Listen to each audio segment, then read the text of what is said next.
Assalamualaikum warahmatullahi wabarakatuh. Innal hamdalillah nahmaduhu wa nasta'inu wa nastaghfiruh wa na'udzu billahi min shururi anfusina wa min sayyiati a'malina. May yahdihillahu fala mudilla lahu wa may yudlil fala hadiya lahu. Asyhadu an la ilaha illallah wahdahu la syarika lahu wa asyhadu anna Muhammadan abduhu wa rasuluh. Allahumma salli wa sallim ala sayyidina Muhammadin wa ala alihi wa ashabihi wa man tabi'ahum bi ihsan ila yaumiddin, amma ba'du. Jamaah Masjid Babu Sofa rahimahumullah, pemirsa Babu Sofa TV dimanapun berada yang dirahmati Allah, puji syukur kehadirat Allah Subhanahu wa Ta'ala. Pada saat ini kita masih diberikan oleh Allah kenikmatan yang luar biasa berupa nikmat iman dan Islam. Dengan iman itu kita bisa melaksanakan perintah Allah, yaitu puasa Ramadan. Dengan Islam kita bisa melaksanakan semua rangkaian ibadah kita. Semua itu nikmat yang agung, patut kiranya kita syukuri dengan ucapan alhamdulillahirabbil alamin. Salawat dan salam senantiasa kita sanjungkan atas baginda Rasul Muhammad sallallahu alaihi wasallam. Semoga kita termasuk umatnya yang nanti di akhirat akan mendapatkan syafaatnya. Allahumma amin. Jamaah yang dirahmati Allah, kita hari ini sudah memasuki hari ke-17 Ramadan. Artinya bahwa perjalanan kita mengikuti puasa Ramadan ini sudah melebihi setengahnya. 17 Ramadan identik dengan hari dimana turunnya Al-Quran. Syahrul Ramadan alladzi unzila fihi al-Quran hudan lin-nasi wa bayyinatin minal huda wal furqan. Bahwa di bulan Ramadan itulah turunnya Al-Quran.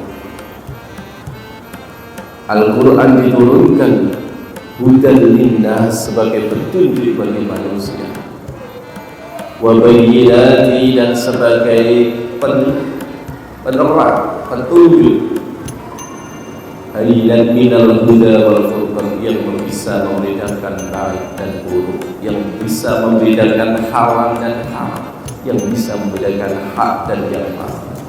Ini adalah semuanya ada di dalam Al-Quran. Maka pantasnya kita sebagai orang muslim, bagaimana kita bisa mengamalkan Al-Quran di dalamnya, serta bagaimana Al-Quran bisa menjadi pedoman hidup kita dalam kehidupan sehari-hari. Jemaah yang dirahmati Allah, bulan ini bulan yang mulia, di mana setiap amal perbuatan kita dilipat gandakan oleh Allah pahalanya. Jika pada malam, pada hari-hari akhir ini, pertengahan bulan Ramadan ini, Allah menyebutkan dalam hadisnya Rasulullah bahwa bulan Ramadan awalnya adalah rahmat, wa awsaduhu maghfirah, wa akhiruhu minan nar. Di mana pertengahan ini adalah bagian dari maghfirah Allah, ampunan Allah. Ampunan Allah itu harus kita raih, harus kita cari, harus kita usahakan bagaimana supaya kita mendapatkan ampunan dari Allah SWT. Jadi ampunan Allah itu diberikan kepada orang-orang yang telah diberikan rahmat sebelumnya. Jadi rahmat itu, kasih sayang Allah telah diberikan kepada semua hamba-Nya tanpa kecuali.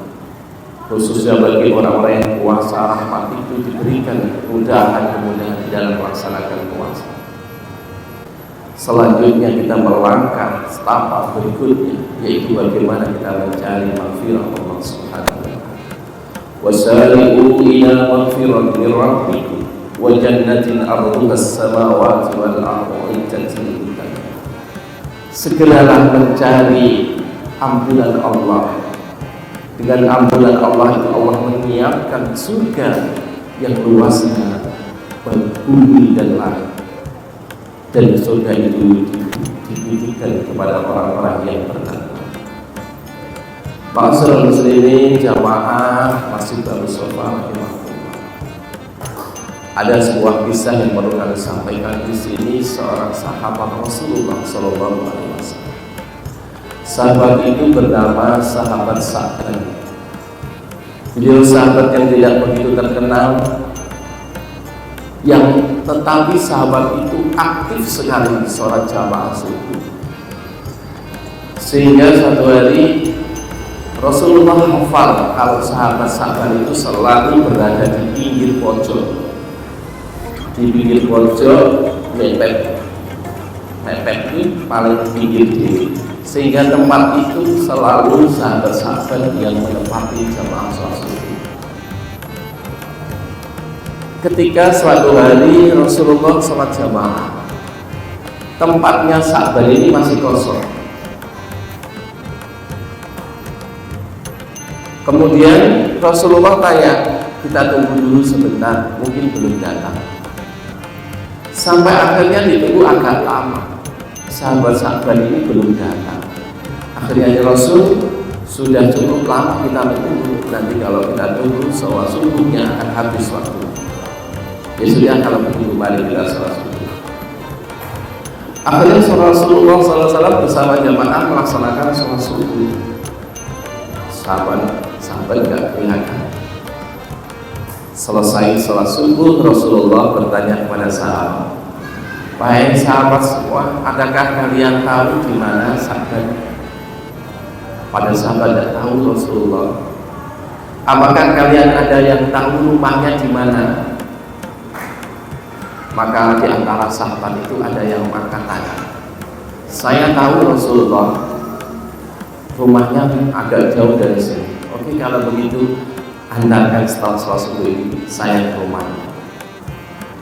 Maka ketika Rasulullah diantar oleh sahabat itu ke rumah sahabat Sa'ban, ternyata melewati bukit gunung.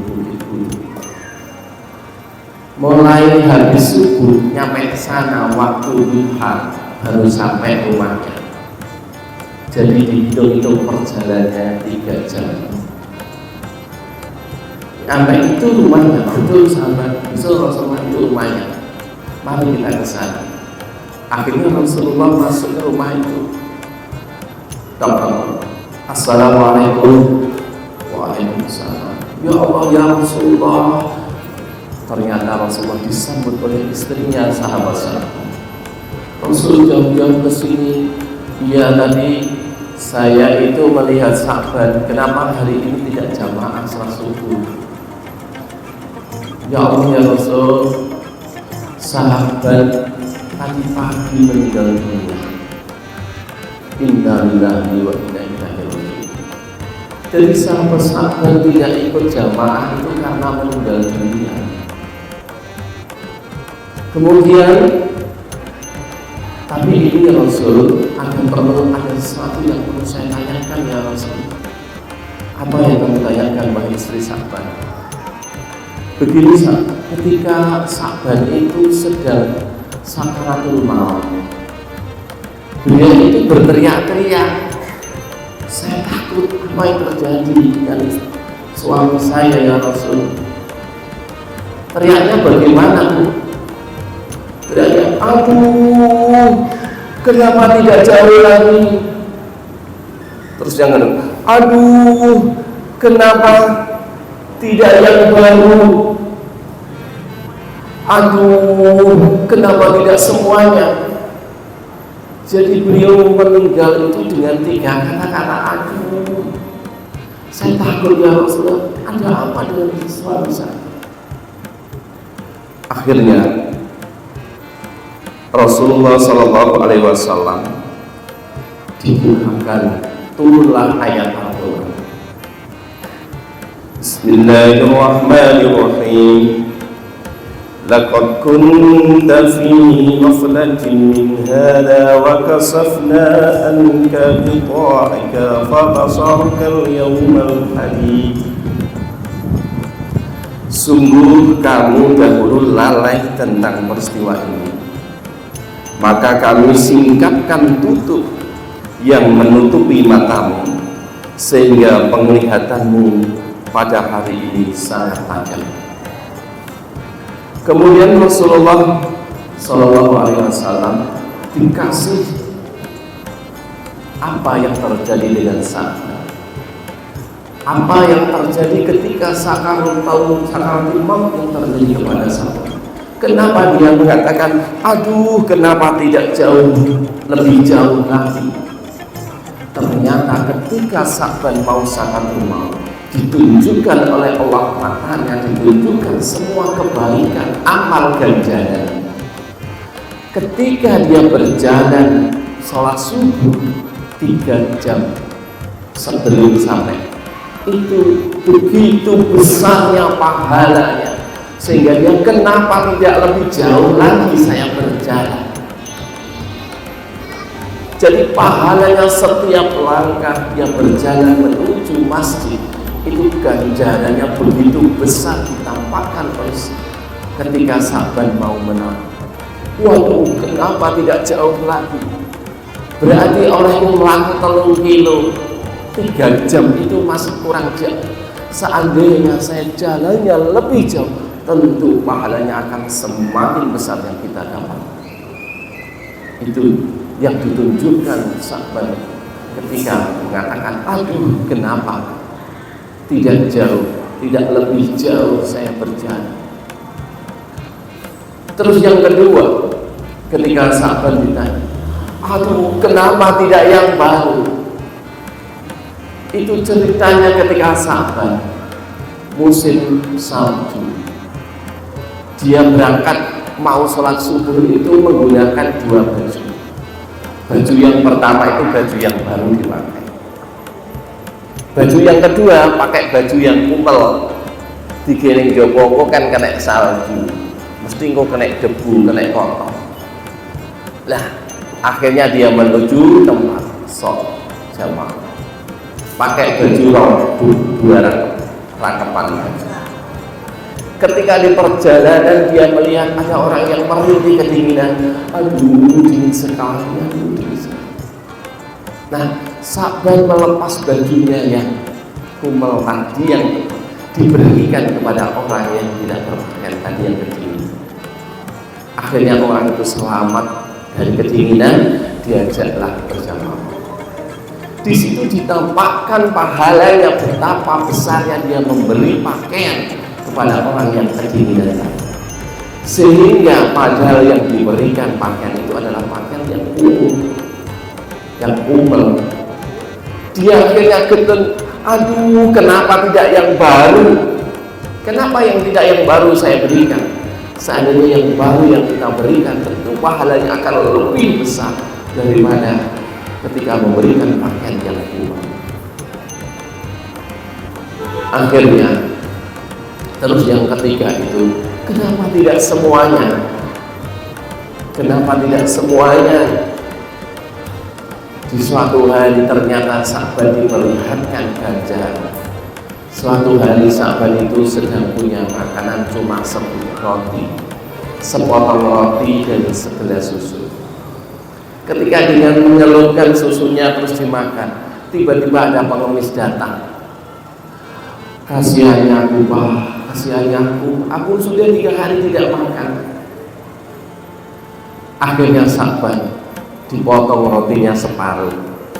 Ini kamu ambil yang separuh. Terus dimakan, orang itu terima kasih Pak, kamu telah menyelamatkan aku sehingga aku tidak kelaparan. Ini minum separuh. Dia tahu ganjarannya separuh itu segitu besar, sehingga dia getun, aduh kenapa tidak semuanya? Seandainya makannya tadi kita berikan semuanya, susunya kita berikan semuanya, betapa besarnya pahalanya. Dia getun ketika sedang mau meninggal tadi. Itulah betapa ketika orang itu mau meninggal dunia akan ditampakkan segala amal kebaikannya, dan dia akan menyesal kenapa tidak melakukan kebaikan-kebaikan. Dari cerita ini kita bisa melihat, bisa mengambil pelajaran bahwa kadang-kadang kita lalai dengan amal-amal itu, kita menyepelekan amal-amal. Itulah sedikit kisah yang kemudian kita masuk lagi ke bulan Ramadan, bahwa setiap amal Ramadan itu dilipat gandakan, apalagi saat-saat ini kita diperintahkan oleh Allah supaya banyak-banyaklah beramal, bersedekah, berinfak untuk karena faedahnya sangat banyak. Kita akan tahu nanti menyesal ketika seperti sahabat-sahabat. Kenapa waktu Ramadan saya tidak melakukan amal soleh? Kenapa waktu Ramadan saya tidak bersedekah? Kenapa?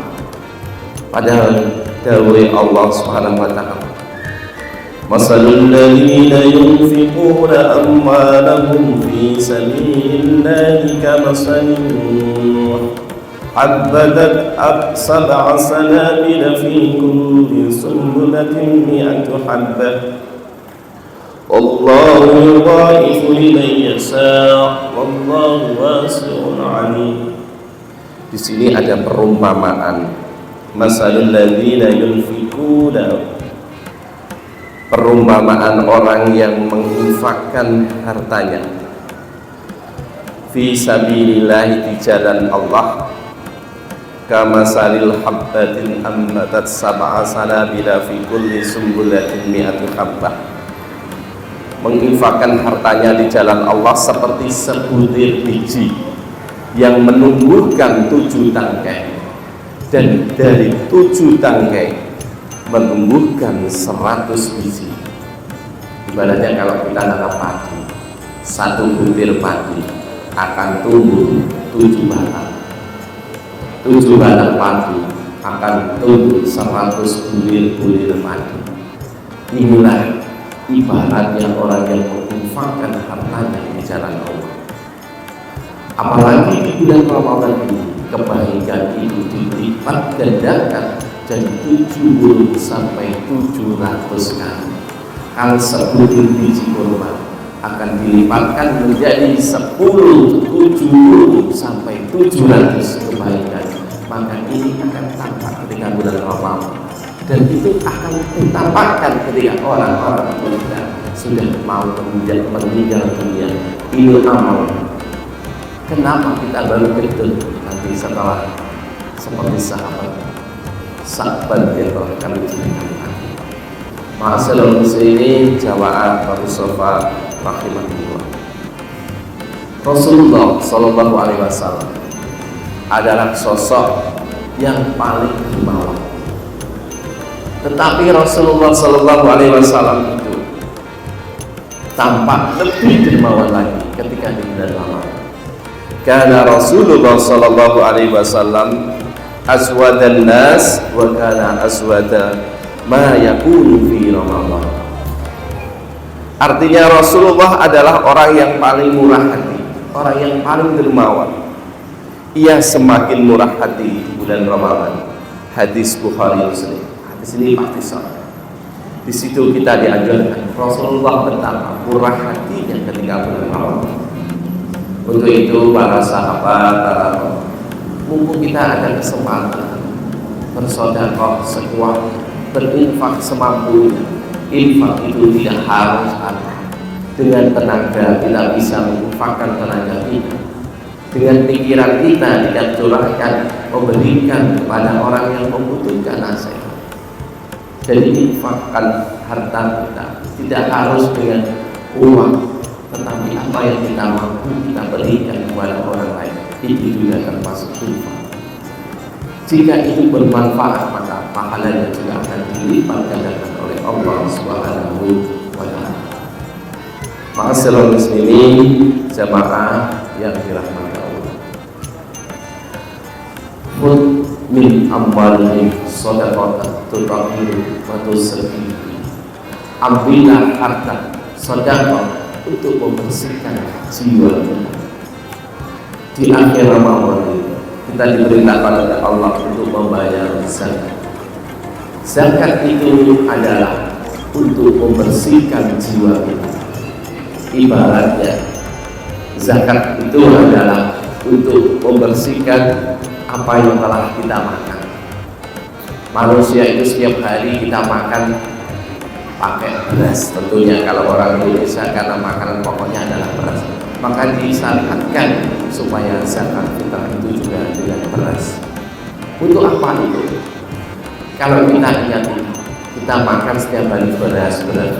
Kalau satu hari kita makan berapa ton kira-kira? Setengah kilo kali sehari lah, dianggap setengah kilo 1 ton. Kalau 1 tahun kita ketemu berapa yang kita makan beras itu akan menjadi daging kita, menjadi saudara kita. Nah, itu perlu disucikan. Dan cara mensucikannya dengan beras yang kita makan tadi dikeluarkan.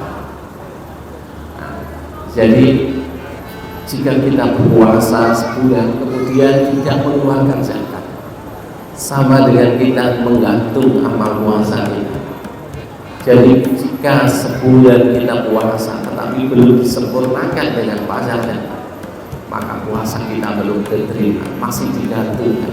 Padahal kalau dihitung itu apa yang kita makan itu melebihi kalau kita hanya 2,5 kilo. Ada yang mengatakan 2 kilo, ada yang menggenapkan 3 kilo. Nah, kalau menurut Hasanah itu 2,5 kilo, ada yang untuk ikhtiar 26 ton. Nah, ini ukuran-ukuran yang telah ditetapkan oleh pemerintah. Mari kita ikuti ulil amri. Ulil amri itu pemerintah yang telah menetapkan batas-batasnya, nisabnya zakat. Di situ diminta kalau zakat uang menurut 45.000, kalau zakat beras 2,5 kilo. Nah, itu monggo dikeluarkan sebelum hari raya, sebelum malam, sebelum sholat Id waktunya. Jadi monggo kita sudah mulai menyicil loloni. Hari ini punya uang, sudah beli beras yang terbaik. Kalau cari beras yang terbaik untuk zakat, kita keluarganya 5, 4 sudah loloni tuku sing 10 kilo dan 5 iku kanggo zakat. Kapan diberikan? Monggo sekarang sudah bisa mengeluarkan zakat sampai akhir waktunya ketika sholat Id. Sebelum sholat Id, ketika sudah selesai sholat Id, maka zakat kita sudah tidak ada artinya sebagai zakat, tetapi berarti sebagai sedekah biasa. Maka kita berdosa karena tidak melakukan salah satu rukun Islam, yaitu membayar zakat. Di samping zakat fitrah ada juga zakat mal. Zakat mal itu termasuk zakat yang harus dihitung berdasarkan nasabnya. Contohnya menghitung zakat mal, hartanya. Orang yang memiliki emas simpanan itu harus memiliki nisabnya, senisabnya, ya, berapa itu nisabnya emas, dan waktunya haulnya itu 1 tahun. Jadi kalau disimpan emasnya itu 60 gram atau 61 gram, maka selama 1 tahun, ya, nisabnya lupa kita coba. Nah, itu harus selama 1 tahun. Karena perpunyaannya bulan Januari, puasa itu punya beli. Puasa yang akan datang itu berarti sudah benar 1 tahun dan harus dikeluarkan 1 gram emas. Dan kalau zakat harta dagangan diteruskan dengan hartanya emas, begitu dan seterusnya. Kalau profesi itu sudah ada 2,5%. Setiap bulan kalau sudah dipotong profesinya 2,5%, berarti secara keseluruhan sudah telah membayar zakat mal. Ini sedikit yang mau disampaikan tentang zakat. Jadi para pemirsa yang dirahmati Allah, sekali lagi di akhir Ramadan ini yang sudah ke malam 18, kita tingkatkan amal kita, termasuk kita introspeksi diri. Apakah selama ini kita sudah banyak melakukan kebaikan-kebaikan? Apakah kebaikan ini kita sudah benar-benar sudah maksimal? Kalau belum ada, masih ada kesempatan hari-hari akhir ini kita tingkatkan. Mudah-mudahan dengan bertambah kebaikan kita di bulan Ramadan ini akan ditambah amal kita di bulan Ramadan ini, akan ditambahkan pahalanya yang berlipat ganda. Kesempatan ini tidak akan dua kali, karena kita belum tahu bahwa Ramadan yang akan datang apakah kita masih ada, apakah kita masih diberikan kesempatan hidup di bulan Ramadan yang akan datang. Maka jika kita ibadah itu hari ini, ketika kita ibadah seakan-akan akan mati besok. Tetapi jika kita beramal, berbuat atau melakukan sesuatu, maka kita beramal, kita akan hidup 1000 tahun lagi. Tetapi jika kita sedang beribadah, maka kesempatan ibadah Ramadan ini kita berpikir ini adalah Ramadan terakhir saya. Untuk itu maka akan saya gunakan yang sebaik-baiknya. Jangan sampai kita gunakan, kita lewatkan, kita abaikan kesempatan ini. Kalau berpikir seperti itu, maka insya Allah seluruh rangkaian ibadah ini akan kita isi dengan yang maksimal. Tarawihnya maksimal, puasanya maksimal, sedekahnya yang maksimal. Karena kita berpikir, karena bulan Ramadan ini adalah bulan terakhir bagi kita. Di tahun depan belum tentu kita bisa mendapatkan Ramadan lagi. Ini konsepnya ibadah. Tetapi jika kita sedang bekerja, maka berkonsepnya adalah saya akan bekerja dengan giat, karena kita akan hidup 1000 tahun lagi. Sehingga semangat hidup masih panjang, kita harus kerja keras. Tetapi jika ibadah, hari ini adalah ibadah kita yang terakhir, sehingga khusyuk sholat kita akan khusyuk, tarawih kita akan khusyuk. Karena tarawih ini terakhir bagi saya. Jadi ini nanti yang akan kita bawa mati. Disitulah konsepnya kita akan beribadah dengan sungguh-sungguh. Demikian sedikit yang bisa kami sampaikan pada kesempatan hari ini, karena puasa pada malam hari ini bukannya 42 ya. Mungkin kurang lebihnya mohon maaf, karena sebetulnya ini gilirannya Pak Hanafi. Beliau hari ada khutbah ke Ketua sehingga tidak bisa hadir pada kesempatan ini. Kami membadalinya dengan tema utama sedekah dan juga zakat. Tentunya semuanya akan tahu sedekah itu bisa menghindarkan bala. Sedekah itu bisa menjadikan kita terhindar dari siksa kubur. Sedekah itu bisa menjauhkan dari api neraka. Sedekah itu bisa menolong kita saat kita nanti kesulitan di alam mahsyar. Dan banyak sekali fadilahnya sedekah, sehingga mari kita tunaikan sedekah kita. Yang punya uang, sedekah dengan uang. Yang tidak punya uang, dengan ucapan yang bagus. Bahkan senyummu kepada saudaramu itu adalah sedekah. Mengambil duri di jalan, ketika lihat ada duri di jalan, maka itu juga sedekah. Nanti kalau ini tidak saya ambil, bisa kena orang, sampai singkirkan, itu juga sedekah.